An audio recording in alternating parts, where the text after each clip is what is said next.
City 18 স্বাগতম স্টুডিওত মই পাপৰি আৰু প্ৰথমটো বিগ ব্ৰেকিং নিউজ বলিউডৰ জনপ্ৰিয় অভিনেতা সুশান্ত সিং ৰাজপুতৰ আত্মহত্যা মুম্বাইৰ বান্দ্ৰাত থকা নিজা বাসগৃহ চিপ্লৈ আত্মহত্যা ঘটনাস্থলীত ৰাওনা হৈছে আৰক্ষী ইতিমধ্যে মৃতদেহ লৈ গৈছে পোষ্টমৰ্টেমৰ বাবে মৃতদেহ মৰণোত্তৰ পৰীক্ষাৰ বাবে ইতিমধ্যে লৈ যোৱা হৈছে আৰু কাইপৌচে চলচ্চিত্ৰৰ জৰিয়তে বলিউডত আত্মপ্ৰকাশ কৰিছিল সুশান্ত সিং ৰাজপুতে MS ধোনী দ্য আনটোল্ড ষ্টৰীত মুখ্য চৰিত্ৰত অভিনয় কৰিছিল সৰু পৰ্দাৰ জনপ্ৰিয় অভিনেতা আছিল সুশান্ত সিং শোকস্তব্ধ হৈ পৰিছে এতিয়া সমগ্ৰ ছবি জগত ইজনৰ পাছত সিজনে সোশ্যাল মাধ্যমত সোশ্যাল মিডিয়াত ইতিমধ্যে টুইট যোগে বা ইনষ্টাগ্ৰাম যোগে শোক প্ৰকাশ কৰিছে আচম্বিত হৈ পৰিছে সকলো আৰু সুশান্ত সিং ৰাজপুতে আত্মহত্যা কৰাৰ এই ঘটনা যেন কোনেও মানি ল'ব বিচৰা নাই ইতিমধ্যে আমি জনাইছো যে বান্দ্ৰাস্থিত যি বাসগৃহৰ পৰা ইতিমধ্যে মৰণোত্তৰ পৰীক্ষাৰ বাবে মৃতদেহ লৈ যোৱা হৈছে বৰ্তমান মৰণোত্তৰ পৰীক্ষা কিছু সময়ৰ পাছতে মৰণোত্তৰ পৰীক্ষা হ'ব আৰু তাৰ পাছত সুশান্ত সিং ৰাজপুতে আত্মহত্যা কৰা বা কেনেধৰণে আত্মহত্যা কৰিছে সেই কথা ওলাব কিন্তু সুশান্ত সিং ৰাজপুতে অভিনয় কৰা অন্তিমখন ছবি আছিল কেদাৰনাথ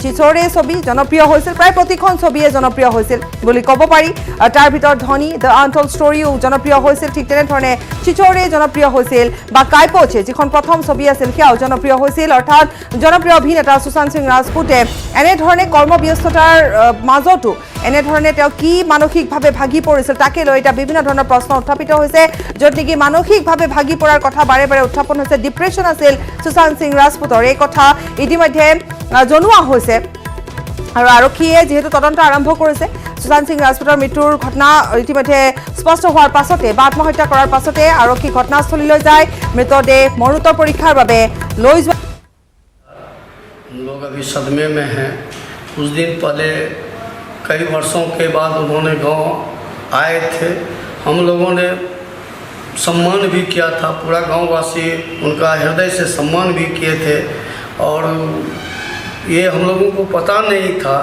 कि ये इनका आना ये अंतिम गांव में आना है हम लोग अभी सदमे में हैं में एक पिक्चर भी आई थी उनकी धोनी की भूमिका कई सारा फिल्म স্বাস্থ্যমন্ত্ৰী ডক্টৰ হিমন্ত বিশ্ব শৰ্মা অসুস্থ আল্ট্ৰাসাউণ্ডৰ ৰিপৰ্টত ওলাল কিডনী ষ্ট'ন প্ৰচণ্ড বিষ অনুভৱ কৰা হৈছিল আল্ট্ৰাসাউণ্ড GMCHত কৰা হৈছিল আল্ট্ৰাসাউণ্ড বিষৰ পৰা পৰিত্ৰাণ পাবৰ বাবে দিয়া হৈছে চেলাইন আৰু বেজী স্বাস্থ্যমন্ত্ৰীক জিৰণি লোৱাৰ পৰামৰ্শ চিকিৎসকৰ নিজে টুইটযোগে এই কথা প্ৰকাশ কৰিছে নিজৰ টুইটত এই কথা উল্লেখ কৰিছে স্বাস্থ্যমন্ত্ৰীগৰাকী অসুস্থ আৰু ইতিমধ্যে আমি জনাইছোঁ যে আল্ট্ৰাসাউণ্ড কৰা হৈছে কিডনীত ষ্ট'ন পোৱা গৈছে আৰু বৰ্তমান চিকিৎসকে জিৰণি লোৱাৰ পৰামৰ্শ আগবঢ়াইছে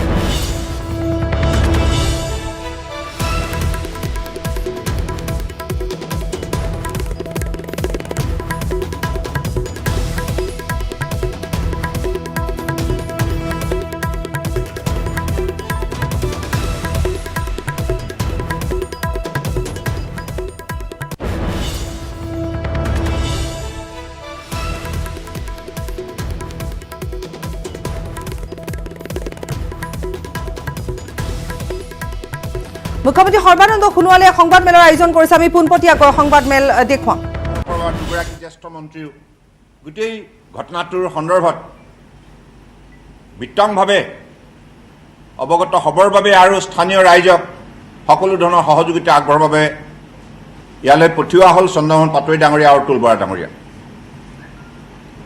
আৰু এই সময়ছোৱাত মাননীয় প্ৰধানমন্ত্ৰী ডাঙৰীয়াক বাগজান ঘটনাৰ সন্দৰ্ভত বিতংভাৱে জনোৱা হ'ল ৰাইজ কেনেধৰণে আতংকিত হৈছে ৰাইজৰ কেনেধৰণে সা সম্পত্তি জ্বলি গৈছে এই গোটেই ঘটনাখিনি তেখেতক জনোৱাৰ পাছত মাননীয় প্ৰধানমন্ত্ৰী ডাঙৰীয়াই স্পষ্টভাৱে ক'লে যে আমি ৰাইজৰ সকলো ধৰণৰ সহযোগিতা আগবঢ়াবৰ বাবে আমি সকলো ধৰণৰ উদ্যোগ ল'ব লাগিব গতিকে মাননীয় প্ৰধানমন্ত্ৰী ডাঙৰীয়াই গোটেই বিষয়টো অত্যন্ত গুৰুত্ব সহকাৰে তেখেতে বিবেচনা কৰি বিভাগৰ মন্ত্ৰী ধৰ্মেন্দ্ৰ প্ৰধান ডাঙৰীয়াক নিৰ্দেশ দিলে যে পৃথিৱীৰ বুকুত যিমান স্থানত এই সন্দৰ্ভত বিশেষজ্ঞ আছে তেখেতসকলক নিয়োগ কৰিব লাগে মাননীয় ধৰ্মেন্দ্ৰ প্ৰধান ডাঙৰীয়া 27 তাৰিখৰ পৰা দৈনিক দুবাৰকৈ অইল ইণ্ডিয়া কৰ্তৃপক্ষৰ লগতে অসম চৰকাৰৰ লগত যোগাযোগ ৰাখি গোটেই ঘটনাৰ সন্দৰ্ভত তেখেতে স্পষ্টভাৱে তেখেতৰ তৰফৰ পৰা সকলো সময়তে তৎপৰতাৰে দিহা পৰামৰ্শ আগবঢ়াৰ উপৰিও সহযোগিতা আগবঢ়াবৰ বাবে তেখেতে পদক্ষেপ গ্ৰহণ কৰিলে আৰু আজি বৰ্তমান বাগজানৰ ঘটনাস্থলীত কেনেডিয়ান, অষ্ট্ৰেলিয়ান, আমেৰিকান, ছিংগাপুৰ এই 4খন ৰাষ্ট্ৰৰ বিশেষজ্ঞ ইতিমধ্যে পদাৰ্পণ কৰিছে আৰু আমাৰ দৃঢ় বিশ্বাস যে বাগজান অঞ্চলৰ স্থানীয় ৰাইজৰ সহযোগত তিনিচুকীয়া জিলাৰ সকলো ৰাইজৰ সহযোগত আপোনালোকৰ সহযোগত আমি নিশ্চিতভাৱে বিশেষজ্ঞসকলৰ জৰিয়তে এই জুই আমি নুমাবলৈ সক্ষম হ'ম আৰু সেই অঞ্চলত পুনৰ এটা সুস্থিৰ বাতাবৰণ ঘূৰাই অনাৰ ক্ষেত্ৰত আমি সফলতা অৰ্জন কৰিব পাৰিম। ক্ষতিগ্ৰস্ত ৰাইজৰ ক্ষতিপূৰণৰ সন্দৰ্ভত স্থানীয় মিলনজ্যোতি যুৱ সংঘই এখন স্মাৰকপত্ৰ আমাৰ হাতত প্ৰদান কৰিছে। স্মাৰকপত্ৰৰ যোগেদি স্থানীয় ৰাইজৰ আশা আকাংক্ষাৰ কথা ব্যক্ত কৰিছে আৰু আমিও অসম চৰকাৰ, ভাৰত চৰকাৰ দুইখন চৰকাৰে স্থানীয় ৰাইজক যৎপূৰ নাস্তি আমি পৰ্যাপ্ত পৰিমাণে আমাৰ তৰফৰ পৰা সকলোবিলাক সমীক্ষা কৰাৰ অন্তত আমি মেক্সিমাম কম্পেনচেশ্যন দিবৰ বাবে উদ্যোগ ল'ম। ইয়াৰ উপৰিও স্থানীয় যুৱ সংঘই যি স্মাৰকপত্ৰ প্ৰদান কৰিছে সেই স্মাৰকপত্ৰত বাগজান অঞ্চলত অনুষ্ঠান প্ৰতিষ্ঠান গঢ় দিয়াৰ সন্দৰ্ভত তেখেতসকলে আহ্বান জনাইছে, দাবী জনাইছে। গতিকে অসম চৰকাৰৰ তৰফৰ পৰা আমি বাগজান অঞ্চলত চিকিৎসালয়, ভেটেনেৰী চিকিৎসালয়, শিক্ষানুষ্ঠান আৰু গৰাখহনীয়াৰ সমস্যাৰ স্থায়ী সমাধান, স্কিল ডেভেলপমেণ্ট চেণ্টাৰ, আত্মসহায়ক গোটক বিশেষ আৰ্থিক সাহায্য প্ৰদান আৰু মতাপুং মাগুৰী বিলক বৰ্তমান এই গেছ বিস্ফোৰণৰ পাছত যিখিনি কণ্ডেনছেট তাৰ পৰা নিগৰি ওলাই মাগুৰী বিলত প্ৰৱেশ কৰিলে ফলত মাগুৰী বিলৰ বহু অংশ প্ৰদূষিত হৈছে। গতিকে মাগুৰী বিলক পুনৰ পৰিষ্কাৰ কৰা যাত্ৰাত অইল ইণ্ডিয়াক বিশেষভাৱে উদ্যোগ ল'বলৈ নিৰ্দেশ দিয়া হৈছে আৰু অইল ইণ্ডিয়া কৰ্তৃপক্ষৰ তৰফৰ পৰা এই সন্দৰ্ভত উদ্যোগ লোৱা হ'ব আৰু অসম চৰকাৰ, কেন্দ্ৰীয় চৰকাৰে মিলি আমি মতাপুং মাগুৰী বিলক পৃথিৱীৰ গুৰুত্বপূৰ্ণ পৰ্যটন ক্ষেত্ৰ হিচাপে গঢ় দিয়াৰ নিমিত্তে আমি পদক্ষেপ গ্ৰহণ কৰিম। গতিকে আমি আশা ৰাখিছোঁ মাননীয় সাংবাদিক বন্ধুসকল, আপোনালোক সকলোৰে এইকেইটা দিনত বহু কষ্ট স্বীকাৰ কৰিছে। ক্ষতিগ্ৰস্ত ৰাইজক মনোবল যোগান ধৰাৰ ক্ষেত্ৰত আপোনালোকেও বহুখিনি উদ্যোগ লৈছে। তাৰ বাবে মই তিনিচুকীয়া জিলাৰ সকলো সাংবাদিক বন্ধুক ধন্যবাদ জনাইছোঁ আৰু বিভিন্ন জনগোষ্ঠীয় সংগঠন, জাতীয় সংগঠনৰ তিনিচুকীয়া জিলা সমিতি তেখেতসকলে এই সন্দৰ্ভত বিশেষকৈ মৰাণ ছাত্ৰ সন্থা, মটক ছাত্ৰ সন্থা, আদিবাসী ছাত্ৰ সন্থা, আটছা, আছু, যুৱ ছাত্ৰ পৰিষদ, গোৰ্খা ছাত্ৰ সন্থা, চুতীয়া ছাত্ৰ সন্থা, আটাছু, চাহ মজদুৰ সংঘ সকলোৱে এই সন্দৰ্ভত যিখিনি সহযোগিতা আগবঢ়াইছে আৰু ক্ষতিগ্ৰস্ত ৰাইজক বিশেষভাৱে এইকেইটা দিনত যিখিনি সহযোগিতা আগবঢ়াইছে তাৰ বাবে মই তেখেতসকলক ধন্যবাদ জনাইছোঁ আৰু মই সকলোকে পুনৰবাৰ আহ্বান জনাইছোঁ। এতিয়া যিহেতুকে আমাৰ সকলোৰে কাম হৈছে, প্ৰাথমিক কাম হৈছে জুই নুমুৱা। গতিকে এই জুই নুমুৱাৰ ক্ষেত্ৰত বিশেষজ্ঞসকলে যিখিনি উদ্যোগ লৈছে এই ক্ষেত্ৰত আমি যেন সকলোৱে সহযোগিতাৰে তেখেতসকলক বিশেষভাৱে তেখেতসকলক আমি সহায় হাত আগবঢ়োৱা। গতিকে মই বিশেষকৈ মাননীয় আমাৰ কেন্দ্ৰীয় চৰকাৰৰ পেট্ৰলিয়াম মন্ত্ৰী ধৰ্মেন্দ্ৰ প্ৰধান ডাঙৰীয়াক অসমৰ ৰাইজৰ বিশেষভাৱে ধন্যবাদ জনাইছোঁ, কাৰণ তেখেতে গোটেই ঘটনাটো আৰম্ভণিৰ পৰা এতিয়ালৈকে খবৰ ৰখাই নহয়, এই ঘটনাটোৰ সন্দৰ্ভত যিমানখিনি স্থানীয় বাগজান অঞ্চলৰ ৰাইজে সমস্যাৰ সন্মুখীন হৈছে এই সমস্যা সমাধান কৰাৰ ক্ষেত্ৰতো যিখিনি তেখেতে আন্তৰিকতা প্ৰদৰ্শন কৰিছে তাৰ বাবে ধন্যবাদ জনাইছোঁ। আৰু ইয়াৰ উপৰিও আমেৰিকা, অষ্ট্ৰেলিয়া, কানাডা আৰু ছিংগাপুৰৰ পৰা বিশেষজ্ঞ আনি এই জুই নুমুৱাৰ কামত নিয়োগ কৰাৰ বাবে তেখেতক মই ধন্যবাদ জনাইছোঁ। আৰু আগন্তুক দিনত যিখিনি পেকেজ আমি বাগজান অঞ্চলৰ ক্ষতিগ্ৰস্ত ৰাইজৰ বাবে আজি ঘোষণা কৰিছোঁ, এই পেকেজবিলাক যাতে কাৰ্যকৰী ৰূপ দিব বাবে নিশ্চিতভাৱে ভাৰত চৰকাৰৰ পেট্ৰলিয়াম দপ্তৰ মন্ত্ৰালয় সম্পূৰ্ণৰূপে সহযোগিতা থাকিব আৰু ক্ষতিগ্ৰস্ত পৰিয়ালৰ যিমানখিনি ক্ষয় ক্ষতি হৈছে, তেখেতসকলৰ ধাননি পথাৰ, তেখেতসকলৰ তামোল গছ, পাণ গছ, হাঁহ, কুকুৰা, ভঁৰাল, ঘৰ, যিমানবিলাক ফিচাৰী ইত্যাদি ইত্যাদি, এই সকলোবিলাক য'ত য'ত যেনেধৰণে ক্ষতি হৈছে সকলোবিলাক সমীক্ষা চলাই প্ৰতিটো ক্ষতিগ্ৰস্ত পৰিয়ালক উচিত ক্ষতিপূৰণ দিয়াৰ বাবে আমাৰ তৰফৰ পৰা বিশেষকৈ কেন্দ্ৰীয় চৰকাৰ, ৰাজ্য চৰকাৰৰ তৰফৰ পৰা উদ্যোগ লোৱা হ'ব, পদক্ষেপ গ্ৰহণ কৰা হ'ব আৰু ভৱিষ্যতৰ দিনত যাতে এনে ঘটনা অসমৰ বুকুত নহয় তাৰ বাবে মই মাননীয় পেট্ৰলিয়াম মন্ত্ৰী ডাঙৰীয়াক বিশেষভাৱে ধন্যবাদ আহ্বান জনাইছোঁ, যাতে এই ক্ষেত্ৰত নিৰাপত্তা এটা শক্তিশালী ব্যৱস্থা যাতে তেখেতে প্ৰৱৰ্তন কৰে। ভৱিষ্যতে যাতে কোনো এনেধৰণৰ অইল প্ৰডাকশ্যন চেণ্টাৰ বা গেছ প্ৰডাকশ্যন চেণ্টাৰ, কোনো ক্ৰুড অইল বা গেছ প্ৰডিউচিং কোনোবা ৱেলত এনেধৰণৰ যাতে ঘটনা সংঘটিত নহয়, এই কথা নিশ্চিত কৰাৰ বাবে মই প্ৰধান ডাঙৰীয়াক এটা বিশেষজ্ঞৰ শক্তিশালী ব্যৱস্থা অসমৰ বুকুত প্ৰৱৰ্তন কৰিবৰ বাবে তেখেতক মই আহ্বান জনাইছোঁ আৰু তেখেতে এই ক্ষেত্ৰত শক্তিশালী পদক্ষেপ গ্ৰহণ কৰাৰ কথা আমাক জনাইছে।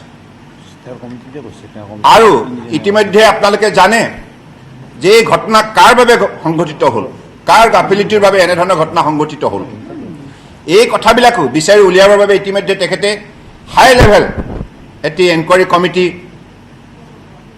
কনষ্টিটিউট কৰিছে আৰু অসম চৰকাৰৰ তৰফৰ পৰাও আমি দুটাকৈ তদন্ত কমিটি ঘোষণা কৰিছোঁ।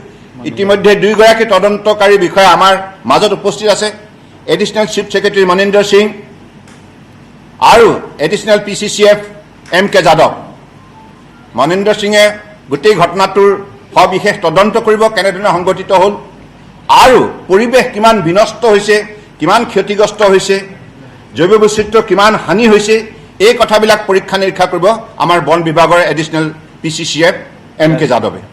গতিকে ৰাজ্য চৰকাৰৰ তৰফৰ পৰা দুইটা তদন্তৰ আমি প্ৰক্ৰিয়া আৰম্ভ কৰিছোঁ আৰু এই বিস্ফোৰণ বা এই জুই জ্বলাৰ বাবে যিসকল ব্যক্তি ইয়াত জগৰীয়া সেইসকলে শাস্তি নিশ্চিতভাৱে পাবই, সেই উদ্দেশ্যেৰে এই তদন্ত কমিটি গঠন কৰা হৈছে। কেন্দ্ৰীয় চৰকাৰ, ৰাজ্য চৰকাৰে দুইখনে নিজ নিজ পৰ্যায়ৰ পৰা এই তদন্তৰ ইতিমধ্যে ব্যৱস্থা গ্ৰহণ কৰিছে। ৰাইজৰ বৃহত্তৰ স্বাৰ্থত আমি আজি পুৱাৰ ভাগত বাগজান অঞ্চললৈ গৈছিলোঁ। আমি তাত 3টা শিবিৰলৈ গ'লোঁ, ক্ষতিগ্ৰস্ত ৰাইজক সাক্ষাৎ কৰিলোঁ। ক্ষতিগ্ৰস্ত ৰাইজক আমি বিশেষভাৱে গভীৰ শ্ৰদ্ধা জনাইছোঁ, কাৰণ তেখেতসকলে যিখিনি সহিষ্ণুতা দেখুৱাইছে, এই পৰিস্থিতিটো তেখেতসকলে যিটো মনোবল অটুট ৰাখিছে আৰু জুই নুমুৱাৰ বাবে অইল ONGC বা অইলৰ এক্সপাৰ্টবিলাকক যেনেধৰণে সহযোগিতা আগবঢ়াইছে, চৰকাৰক যিধৰণে সহযোগিতা আগবঢ়াইছে, তাৰ বাবে আশ্ৰয় শিবিৰত থকা বা চৌদিশে ক্ষতিগ্ৰস্তসমূহ ৰাইজলৈ অসম চৰকাৰৰ তৰফৰ পৰা, ভাৰত চৰকাৰৰ তৰফৰ পৰা মই বিশেষভাৱে কৃতজ্ঞতা আৰু শ্ৰদ্ধা জনাইছোঁ আৰু তেখেতসকলৰ যিখিনি প্ৰাপ্য সেইখিনি নিশ্চিতভাৱে আগন্তুক দিনত আমি দিয়াৰ ব্যৱস্থা কৰিম উচিতভাৱে। আৰু এতিয়া মই ধৰ্মেন্দ্ৰ প্ৰধানজীক আপোনালোকক সম্বোধন কৰিবলৈ অনুৰোধ জনাইছোঁ।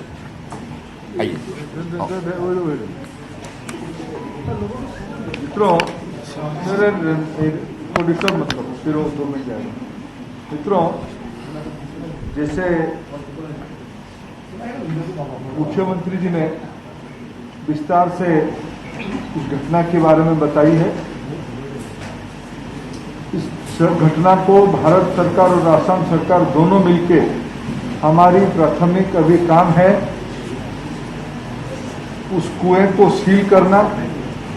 सील करने के लिए ग्लोबल एक्सपर्ट को हम लोगों ने बुलाई है।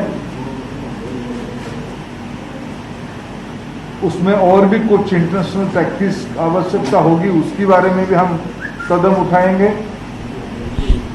वो घटना क्यों हुई उसके बारे में भारत सरकार एक हाई लेवल कमेटी बना के उसकी जानकारी ले रही है। असम सरकार भी एक वरिष्ठ अधिकारी के नेतृत्व में उसकी इंक्वायरी करवा रही है। जो भी उसके कारण जो लाभ से हुई उसको ध्यान दिया जाएगा, उसकी चिंता की जाएगी। वहां के लोगों की जो नुकसान हुई है, घर जल जाना, फसल हानि होना, विशेष करके जमीन, तामूल, मछली और बाग बगान जो नुकसान हुआ है उसकी असम सरकार के साथ मिलकर जॉइंट वेरिफिकेशन के बाद एक इंटरियम 30,000 रुपया की एक पैकेज इंटरियम दिया गया है। जब पूरा डैमेज असेसमेंट हो जाएगा उसके बारे में भी जिम्मेवारी ली जाएगी। आप सभी के कोऑपरेशन के लिए धन्यवाद। Thank you. हो गया?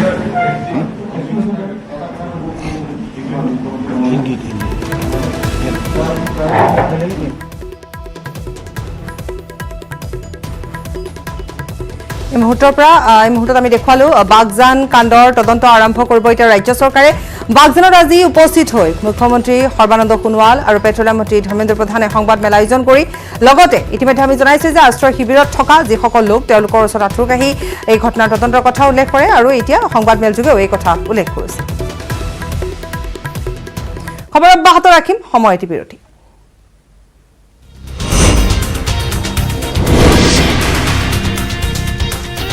আসম্বিতে লাখ লাখ অনুৰাগীক কন্দুৱাই গুচি গ'ল বলিউডৰ জনপ্ৰিয় অভিনেতা সুশান্ত সিং ৰাজপুত। মুম্বাই বান্দ্ৰাৰ নিজ বাসগৃহত আত্মহত্যা কৰিলে বলিউডৰ জনপ্ৰিয় অভিনেতাগৰাকী। সৰু পৰ্দাৰ পৰা জনপ্ৰিয়তা অৰ্জন কৰা সুশান্ত সিং ৰাজপুতৰ আকস্মিক মৃত্যুত শোকস্তব্ধ হৈ পৰিছে ছবি জগত। কেৱল আৰক্ষীয়ে নহয়, একেটা চুৰৰ বাবে তেজপুৰ কেন্দ্ৰীয় কাৰাগাৰত আছুতীয়াকৈ ৰখা হৈছে ৩৬ গৰাকী কয়দীক। কাৰণটো নিশ্চয় নকলেও হ'ব, হয় কোভিড পজিটিভ আছিল চুৰটো। চোৰ ধৰি বিপদত আৰক্ষী, বিপদত পৰিল বিচাৰপতি, অধিবক্তা, আদালতৰ কৰ্মচাৰী। চোৰ সোমোৱা গৃহস্থৰো অথন্তৰ কাৰাগাৰত একেলগে বন্দী হৈ থকা কয়দী।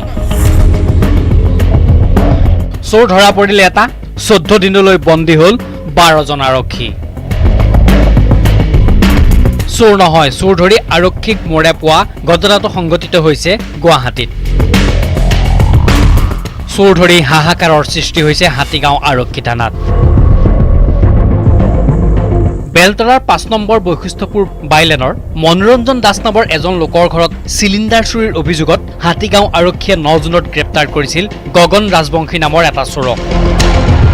হাজিৰ কৰোৱা হয় আদালতত। গুৱাহাটী কেন্দ্ৰীয় কাৰাগাৰ সম্প্ৰতি কণ্টেইনমেণ্ট জোন হৈ থকাৰ বাবে গগন ৰাজবংশীক প্ৰেৰণ কৰা হয় তেজপুৰ কেন্দ্ৰীয় কাৰাগাৰলৈ।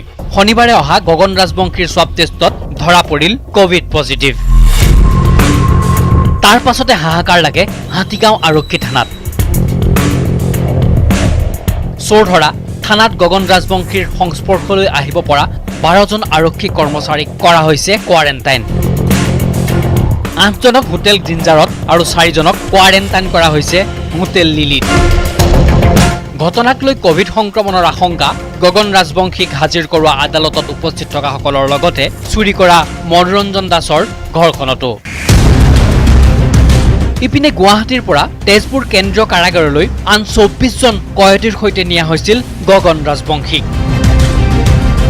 গগন ৰাজবংশীৰ দেহত কোভিড পজিটিভ ধৰা পৰাৰ লগে লগে লগতে যোৱা 23 জন আৰু তেজপুৰ কেন্দ্ৰীয় কাৰাগাৰত সংস্পৰ্শলৈ আহিব পৰা আন 12 জন মুঠতে ৩৬ জনক কৰা হৈছে কোৱাৰেণ্টাইন। সংগ্ৰহ কৰা হৈছে সোৱাব। লক্ষণীয়ভাৱে গগন ৰাজবংশীৰ সৈতে একেলগে চুৰ কৰিছিল তৰুণ গগৈ নামৰ আন এটা চোৰে। তৰুণ গগৈ বৰ্তমান সোণাপুৰৰ এটা ৰিহেব চেণ্টাৰত। এতিয়া বিচাৰ খোচাৰ কৰি তৰুণ গগৈৰো কৰাব লাগিব সোৱাব টেষ্ট।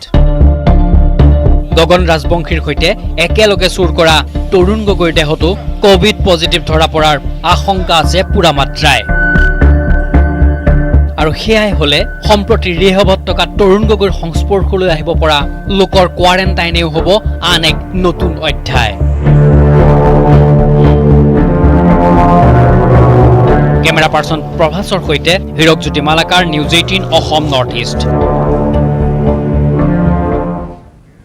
খবৰ অব্যাহত থাকিব, সময় পুনৰ এটি বিৰতি।